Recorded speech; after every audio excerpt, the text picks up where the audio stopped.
Okay. All right. So we left off on this slide, really this one, where we were talking about the fact that each atom has a unique set of wavelengths that are emitted when it takes energy in and then it gives that energy back out. So when it gives that energy back out, it only gives it out in certain wavelengths, not in any old energy, but just like certain allowed amounts of energy. So we need to talk about the details of what's going on inside of the atom in order to understand where those colored lines come from. Okay? So this diagram is representing energy. So the higher the number on the side where it says N, the higher the energy of that electron. So when we talk about the energy of an atom, we're primarily talking about the energy of the electrons in the atom. So when you put energy into an atom, it moves the electrons. This is just like if I have my pencil and I put energy into it, I can move it away from the earth, even though there's an attractive force that's pulling the electron to the earth. The same thing exists with, I just said the electron, the pen, mixing my analogies. So there is an attractive force for the electron to the nucleus, right? It's holding it there. So same thing with gravity in my pen. I put energy in, I'm the energy, and I'm able to resist that force, that gravity. And then if I let that energy go, then it drops back down to the thing it was attracted to. So the same thing happens with the electron. It is attracted to the nucleus. You put energy into it, and so it can be temporarily pulled away from that thing that it's attracted to. And we call that the electron being excited. Okay? So if you move it away from its low energy state, and to be clear, this lowest energy state is where it's closest to the nucleus. So the fact that I've drawn the nucleus down here, I'll just put a plus. This could represent hydrogen, let's say 1 proton, 1 electron. Okay? So this lowest energy state is where it's closest to the nucleus, the thing that it's attracted to. So you put energy in, it gets excited or pulled away from the nucleus to a higher energy state. But that's not stable because everything in nature tends to a lower potential energy. All right, if you have a car at the top of the hill and you take the brake off, it's going to roll down the hill. All right? Okay, so when that happens, when it goes back to its lower energy state, that energy has to go somewhere. So when I drop my pen and it goes back to the earth, that energy goes into the form of kinetic energy, right? This is like basic high school physics. High potential energy here gets converted to kinetic energy until it hits the ground, okay? So the same thing happens with an electron, but that energy that gets released when it goes from a high potential energy to a lower potential energy, and we show it here going to number 2, it could go all the way down to number 1 as well. So we'll say lowest potential energy. So when that happens, that energy has to go somewhere. We say it's relaxing. The electron relaxes. When it relaxes, that energy is emitted as light. So each of these lines represents a particular transition from high energy to low energy. And we're going to spend a good amount of today looking at the hydrogen emission spectra and actually looking at the energies that the electron could be excited to and where it could relax to and what those energies that it emits are. Okay, so key points from this slide. It takes energy to get it to move away from the nucleus. It's not stable when it's at that high potential energy. And so when it drops back down, that energy has to go somewhere and it releases it as light. Okay? Most of the electron transitions are actually in the visible range, visible to ultraviolet, okay? So some of them in the ultraviolet range we can't physically see, but it's interesting that the vast majority of those happen in the visible range.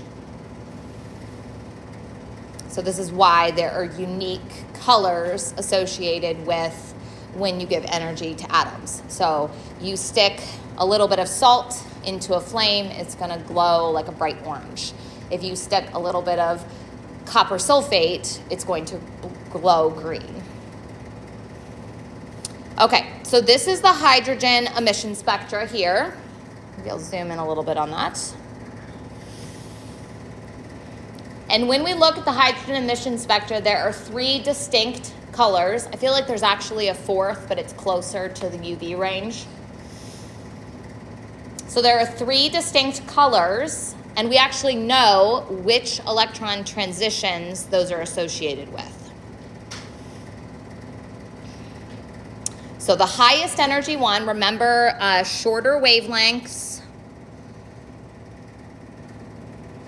So shorter wavelengths equals higher energy. So that shorter wavelength one is for a big transition. It's for going from 5 all the way down to 2. The lowest energy one, the red, is only going from 3 to 2. Don't worry about why we're not going to 1. That will happen eventually, but you don't need to worry about why we're not showing that one. It's probably because it drops down all the way from like 5 or 4 all the way down to 1, and it's in a range that we can't see. Okay, so the amount of energy associated with the drop is going to correspond to the color, and the higher energy colors are going to correspond to a bigger energy drop there. And if you think about this, hopefully you can kind of see why now the fact that we only have certain colors tells us that there must be only certain places, certain energy levels where the electrons can be. Because if I was allowed, remember I said an electron cannot have this amount of energy. It is just not ever going to happen. The reason we know that is because we never see this amount of energy being emitted from a hydrogen atom. We never see this amount. We never see that amount. Those colors don't get emitted. Only certain select energy drops are emitted. So it tells us that there must be what we call quantized energy, or only certain allowed energies that the electron can have. So when we talk about quantum mechanics, that comes from this word quantized. And this means, we'll say certain amounts. I forgot the end there. Not all allowed. So you can kind of think of this as like digital versus analog. So in analog, like think of a clock. You can have really any amount of time. Not really, but basically, because it is a swaying motion, right? In something digital, like it's either 12 or 13, right, on the minutes. There's no, and even if you had seconds, there are certain allowed amounts. You don't go in between those. This is the same idea of like waves versus particles. A wave would be considered continuous. A particle is like only certain allowed amounts. And this isn't that novel of an idea at this point, because we've already been thinking of atoms this way for the whole time. We kind of jumped into this class without really talking about atomic theory so much. We just said, hey, there's atoms. But prior to the idea of atoms, they actually thought like you could have any amount of matter that you wanted. But we know that we can't have carbon, we can't have 20 atomic mass units of carbon. That doesn't exist. We can either have 12 or we can have 24, because they come in these little chunks of matter. And what we're seeing now is, we said matter is quantized. It comes in little chunks called atoms.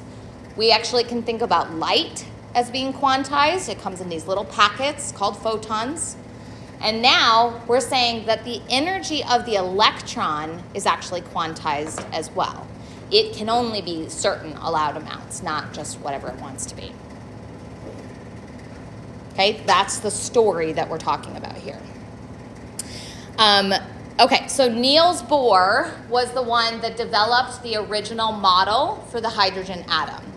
So he came up with what these energy levels would be, like the actual amounts of energy that the electron would have. And he had an equation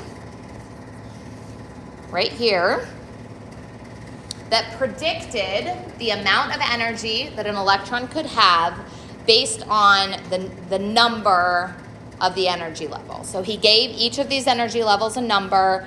The lowest energy level was the one closest to the nucleus, and he said we're going to call that 1, and there's going to be some factor that if I multiply this over the difference between the change, so final and initial, meaning, let's see, which one do I have you guys do? 4 to 2.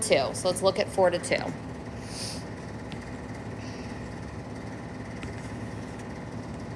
Okay, so 4 to 2 is this one here, the green one. Okay, so if I'm looking at this, it's going from 4 down to 2. So the final would be 2, and the initial would be 4.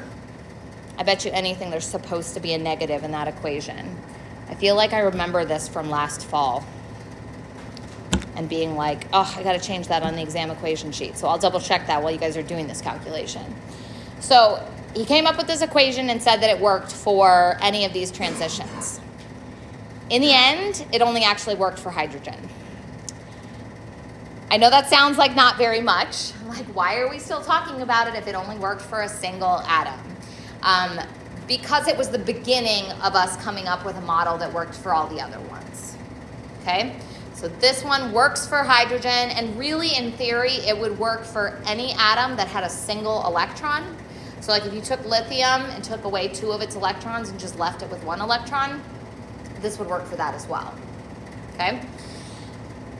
All right, so what I want you guys to do now is go ahead and use this formula, plug in the final and initial, and calculate the energy associated with that transition. Now, I don't think the energies aren't labeled here. So we're just going to start with calculating the energy. And then in the second step, I want you guys to calculate the wavelength. So what you're really using here are these 2 equations that we talked about last class. And you're going to convert energy into wavelength. And what we want to see is, does it match the color of light that comes out on the hydrogen emission spectra? And while you're doing that, I'll check the exam equation sheet and make sure that negative is in there. It's possible that I just inverted final and initial and then it won't matter, but...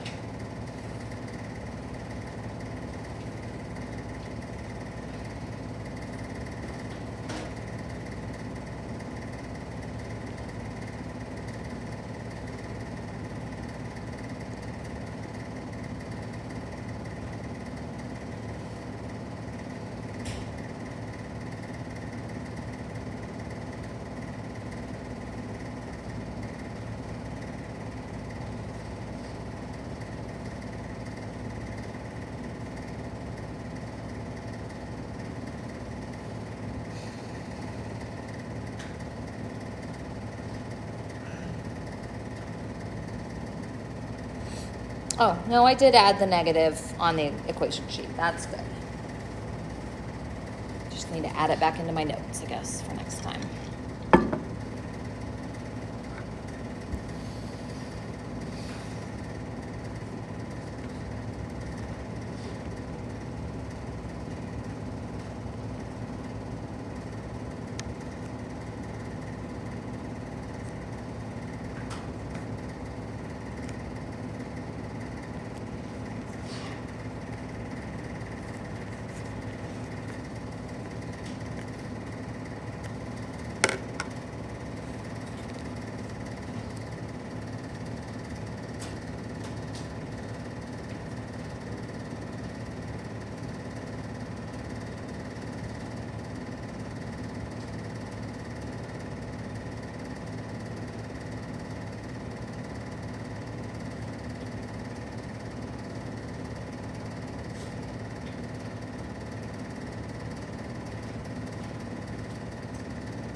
If you finish up the energy, go ahead and move on to the wavelength. I'll put up the energy in a second for you to check.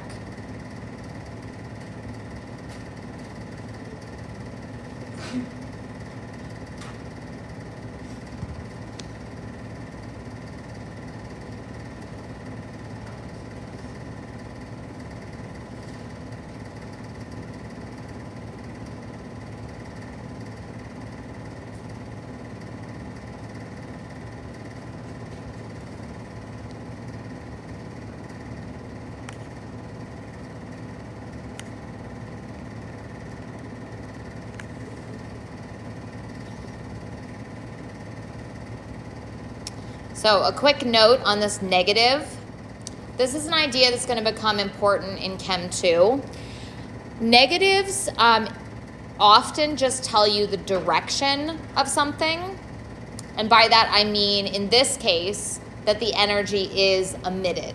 So energy is coming off, whereas a positive would imply that energy was being absorbed. Okay? Now when we talk about the actual energy of the photon, and that's probably, this equation is from your textbook, so that's probably why the negative isn't in there. The energy of the actual photon itself is just what it is. There's no sign associated with that, positive or negative. Okay. So when you go to calculate the wavelength, just ignore the negative. It's like you take the absolute value. That's kind of what you're implying there. So the negative tells us it was emitted, but the photon itself, you couldn't have a negative energy of a photon in the sense of like, I don't know even what that would mean. The opposite of energy.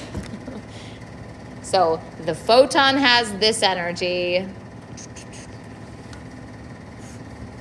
The negative just tells us that that energy is released.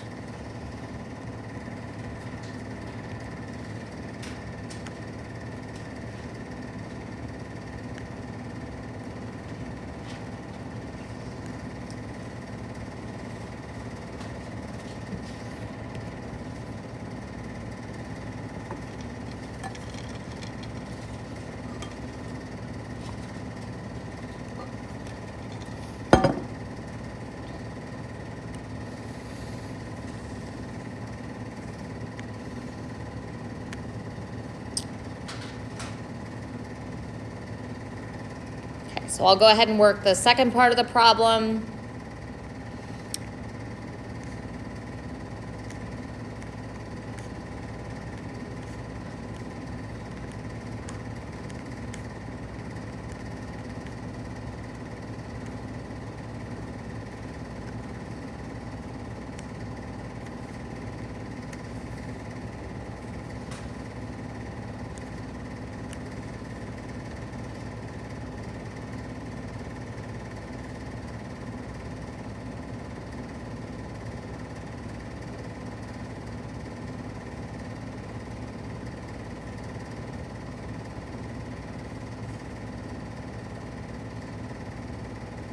It's always good to do it yourself and plug it in, even if you think you know what you're doing, so you make sure that you're utilizing your calculator properly. Oh, this is that thing again where mine doesn't put it in scientific notation. 3, 4, 5, 6, 7, 8, 9, 10, 11, 12, 13, 14. Okay, I could have guessed that, but I wasn't sure.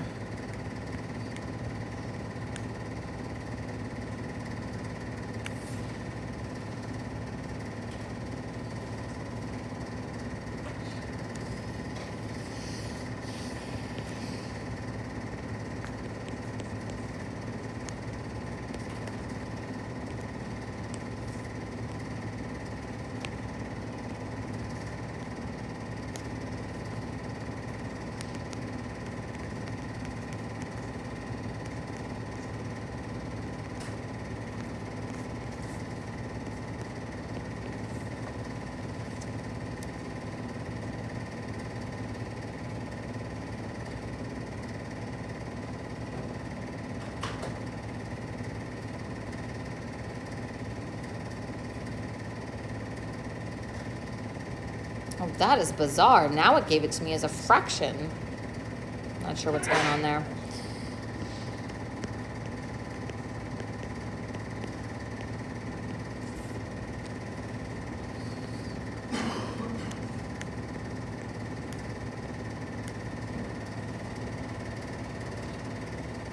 Okay, so take a second to catch up with me. Make sure you get the same answers, then I'll talk through them real quick.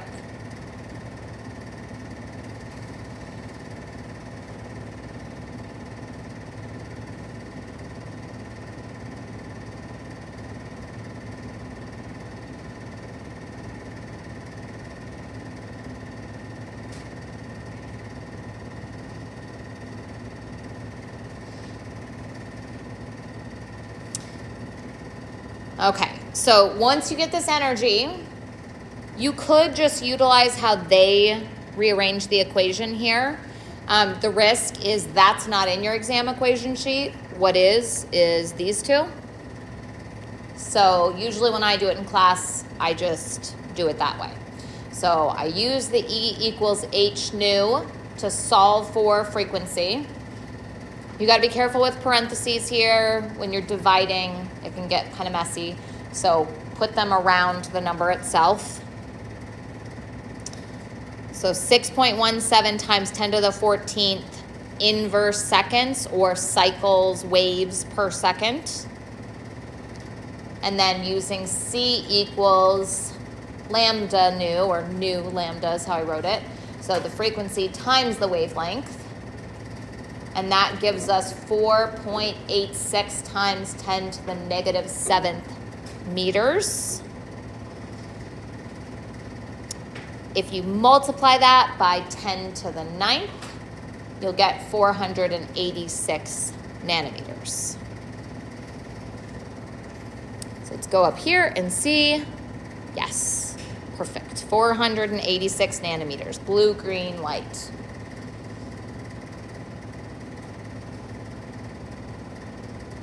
And I promise, we didn't just make that up. That's actually the light that comes off. If you were to measure it using a spectrophotometer, that would be the energy, the wavelength associated with that amount of light. And this is what Bohr predicted that energy transition should have.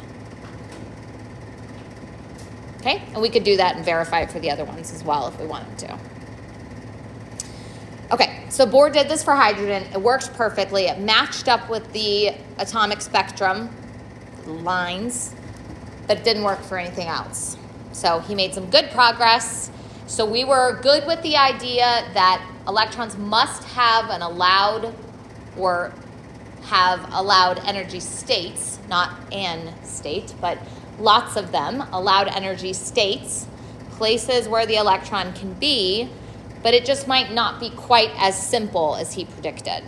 So he called these orbits. He thought of it as like planets around a sun, so the electrons are going, and this is still what we teach like in 8th grade science, just because it's enough for that point, and we have to simplify it down before we give you the whole thing, okay?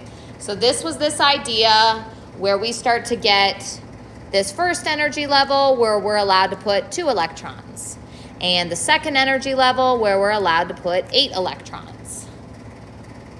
This idea is a good one to build off of, but the orbit thing, the fact that the electrons are in like a particular orbit around the nucleus is not really correct. We actually can't identify the exact motion of the electrons. Let me see if I'm ready to say what I was going to say next. Yes, I'm ready. Not only can we not really identify the exact motion of the electrons, we can't identify their exact position either. So this idea of saying the electron's here, or here, or here is not completely accurate.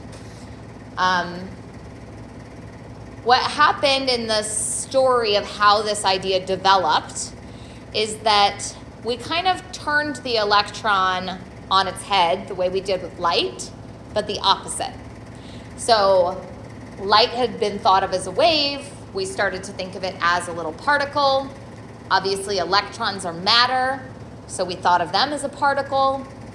And Einstein was like, hey guys, E equals mc squared, which all that really means is that energy and matter, this is mass, right? So energy and matter they're pretty much the same thing, just in like different forms. So people are like, okay, if that's true, then why do we have to think about the electron as a little piece of something, a little particle? Why can't we just start to think of it the way we used to think of light, as a wave? This is the point where I usually lose people, and they're like, what the hell? That doesn't make any sense. How can an electron be a wave? It's not that it is, it's that it's something that we can't really articulate, just like with light. So we say it has particle-like characteristics because it has a mass, it has a charge, it seems like it can be isolated in a particular area. But then this guy Heisenberg comes along, does a lot of theoretical stuff and some actual experiments, and he's like, it is like impossible for us to identify where the electron is, what its motion is. And so what if we model it more like as a wave, or another way to think of a wave is like a dispersed amount of matter. So take the electron, take its mass, take its charge, and spread it over a region of space surrounding the nucleus. And to be honest, at some point in graduate school, I stopped thinking about an electron as a particle. Like, I thought of it as this kind of mushy, water balloon-like mass and charge spread over some area. Okay? And that some area is what Schrödinger, who is the father of quantum mechanics, came up with. He took this idea of the wave nature of an electron, and he came up with a mathematical function. So think of like sine and cosine. Those are mathematical functions. You know, f of x is equal to whatever, sine x. Or you could think of like a parabola, like x squared minus 4x plus 10, right? That would be a function. So he came up with a mathematical function. It's actually three-dimensional, so it's fairly complicated, that described where the electron was. And it worked out so well that we've now been using it for the last 100 years. Okay? So we are not going to look at the equation. We are going to look at the way, it's kind of the results of the equation, the way that we categorize where the blob of electron is. So I explain it that way. There's also, if you feel more comfortable thinking of the electron as a particle, these blobs of space. And when I say that, let me just give you a little preview. Okay, so like, now let me give you one that looks more fun. Okay, so this is the second energy level. So we have the first energy level and then the second energy level. In the second energy level, there are three blobs of space that the electron can be in. So I like to think of it as the electron is a blob that exists here. There's another electron. There's actually two in each one of these. So there's 2 electrons in this blob, 2 electrons in that blob, and 2 electrons in this blob. You can think of it as the electron is dispersed over those regions, or you can think of it as the electron is a particle that has a likelihood of being in these regions. So maybe it's like at this point, maybe it's at that point, maybe it's at this point, maybe it's over here or over here, but it's somewhere in that region. So either one of those ways of thinking about it is just fine. So you'll hear your book talk about these as regions of probability. So like that's what the mathematical functions predicted, is these regions have a certain amount of energy, just like in the hydrogen model where we said the electron has to be at a certain energy. These have a certain energy associated with them, and the electron can be in any of those spaces. It just isn't going to be other places. So what we're gonna do is, for the next couple days, is talk through the numbers that we use that are the results of the Schrodinger equations. And this is the way we categorize where those electrons are, like which area, which blob of space the electrons are in. And then it'll also help us identify their energy. So how high or low in energy they are, how close they are in proximity to the nucleus, and then that's going to be able to tell us a lot about how they're going to interact with other atoms. Okay? So try to keep the big picture in mind now that we're going to zoom in so that you don't get too lost when we start talking about N equals this and L equals this and whatever. We're giving numbers to these blobs of space to identify them so that we know where the electrons are and what their energy is.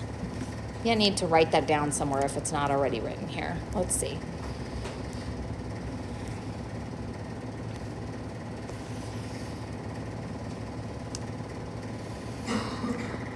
Okay.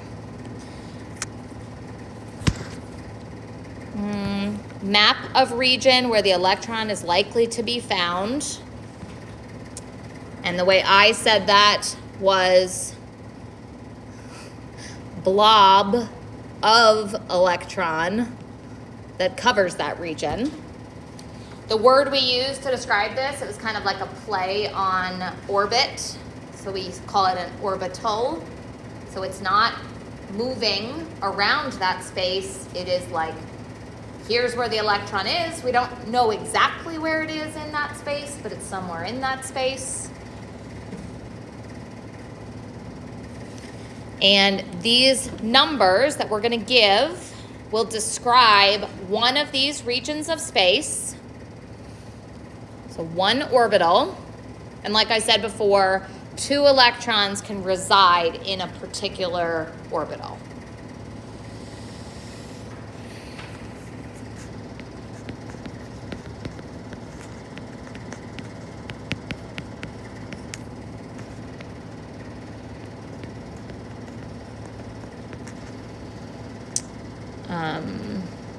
Let's say, yeah.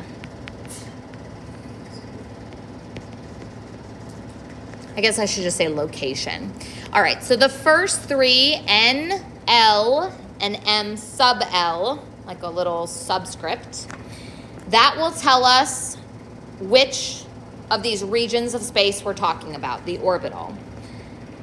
And knowing that will tell us the energy and the location of that orbital or of the electron in that orbital. This last one just tells us which electron we're talking about. So because each orbital can have 2 electrons, we need to differentiate between the 2. And so we have this last number that will tell us which electron we're talking about within that orbital.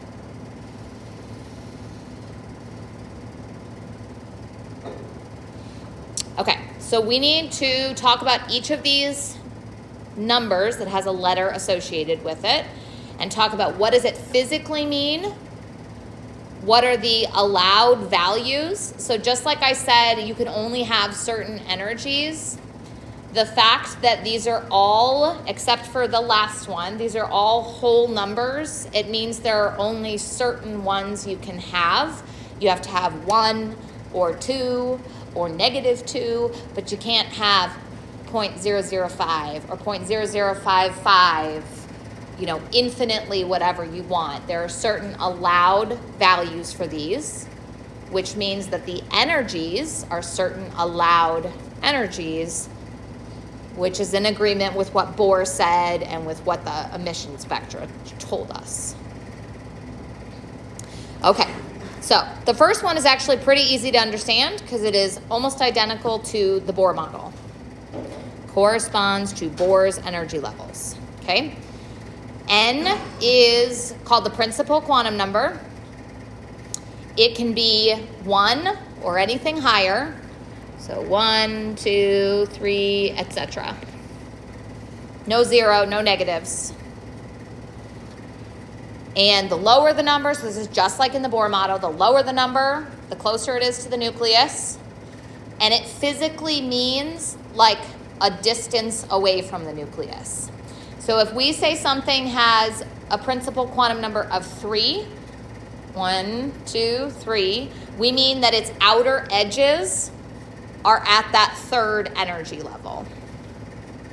So it's pretty easy then to compare two different orbitals that both are at n equals 3 because they're both a similar distance away from the nucleus. Things that are at 1 are closer to the nucleus, so you can be pretty sure that those are lower in energy, just like the pencil is lower in energy when it's next to the Earth, the thing that it's attracted to. If the electron's closer to the nucleus, it's lower in energy. So it defines the distance away from the nucleus. Now this one I said it a little bit different. It says the larger the n value, the larger the orbital. So look at my hands again. This is 1, this is 2, this is 3. So obviously if you're going further away from the nucleus, you're talking about a bigger space that you're taking in. I was trying to think of like nesting dolls, like those Russian nesting dolls. It's like that, but if they were circles. Okay, the other term we use to describe this is a shell. So we'll say the first shell or the second shell. Okay, the next one, the letter we use to describe this is called L, or is L, and it's called the angular momentum quantum number. You do not need to understand why it's called that or what it has to do with angular momentum. It tells us, this is I think good to come back to all the time, the physical meaning. It tells us the shape that the orbital is going to take. So if two different orbitals both have an L value of 2, they might not be the same size, and they might not be oriented in the same direction, but they will have the same general shape. So like those ones that I showed you, those were all L equals 1 orbitals, and they all had the same general shape, but like one was pointed this way, and one was pointed this way, and one was pointed that way. Okay, what are the allowed values here? They're dependent on n, and they can be multiple things in a given n level. So we say it's a range from 0 to n minus 1. So what do I mean by that? For example, if n equals 2, then L could be equal to 0, or it could be equal to 1. So a range, 0, 1, and then up through n minus 1. So if n is 2, the maximum number that L can be is 1. If n was 5, then L could be 0, or 1, or 2, or 3, or 4. Remember, we're building a combination of these 3 different numbers, n, L, and m sub L, to describe a particular orbital. So at this point, we're saying there could be 5 different shapes, 0, 1, 2, 3, 4, if you're in the 5th shell out from the nucleus. The one that I showed you was L equals 1. Those were the ones that looked like the balloons, or the dumbbell is the other way people describe it. And we'll look at those in detail on Friday, the shapes of them. An s orbital is a sphere, so like a baseball, something like that. You have to speak loud. This thing is so loud. Sorry, if it's random? How do you know which one it is? Yeah. So the higher the L value gets, the higher in energy. So like something that's at n equals 5 and has an L of 0 is lower in energy than something that has n equals 5 and an L of 1. And so the electrons are going to fill in to the lowest energy one. So that's how we would identify one of them from the other, is it lower in energy than the other? They'll all exist. It's just whether they have electrons in them or not. So it's not like random in the sense of which one will it be. They all are there. It's just which ones will the electrons go to. You're like, that's not an adequate answer. Yes.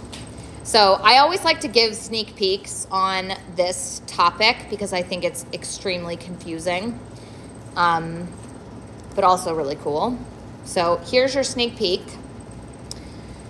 So if you're at, now ignore the, no, I'll just tell you for now. So confusingly, we give the L values letters. It's mostly to differentiate them from the next one. So if L is equal to 0, we call it an S. And if L is equal to 1, we call it a P, and so forth. This will be summarized somewhere in the notes. So we label the orbitals by their N value. So this one would be N equals 1, and then their L value, but with the letter, L equals 0. We're not going to worry about the next one. That's M sub L. We're going to talk about that in a second. So that means this one is N equals 1 and L equals 0. Sorry, 2. N equals 2 and L equals 0. And this one is N equals 2 and L equals 1. And the reason they're drawn like that is because that one is lower in energy. So that's how you'll differentiate them. I'm sure your next question is going to be, then why is there 3 lines there at that one? We'll get there. Okay. I'm going to talk about M sub L, and then we'll do the practice at the beginning of class next time. Okay, so M sub L, well, I should have even just explained this right now. So when I showed you that picture, and you saw that there was N equals 2 and L equals 0, and then you saw 3 lines on the spot where it said N equals 2 and L equals 1. That is because there are actually 3 different orbitals that have the principal energy level of 2, so the second out from the nucleus, the shape of a dumbbell. There's 3 of those. And I showed you in that picture earlier. One's like this, one's like this, and one's like this. Okay? So the way we differentiate those in terms of the equation is with this third number. So the M sub L also has a range, and it's based on the previous one, just like this one, the L was. So L had a range of 0 to N minus 1. M sub L has a range of negative L to positive L. So in this example we've got down here, if L is equal to 1, M sub L could be equal to negative 1, 0, or positive 1. So now we've got 3 separate places that each can hold 2 electrons, and we have given them a unique designation. You can kind of think of it like an address. So this guy's address is N equals 2, L equals 1, M sub L equals 0. This guy's address is N equals 2, L equals 0, and M sub L equals 0. How did I know that? Because M sub L is a range from negative L to positive L. Well, if L is 0, the only possible value for M sub L is 0. Okay, I want to show you something cool before I let you go. So these orbitals, these lines that I've drawn, are all in the second energy level, right? Even though they're slightly different in energy. And I said that each orbital we have can hold 2 electrons.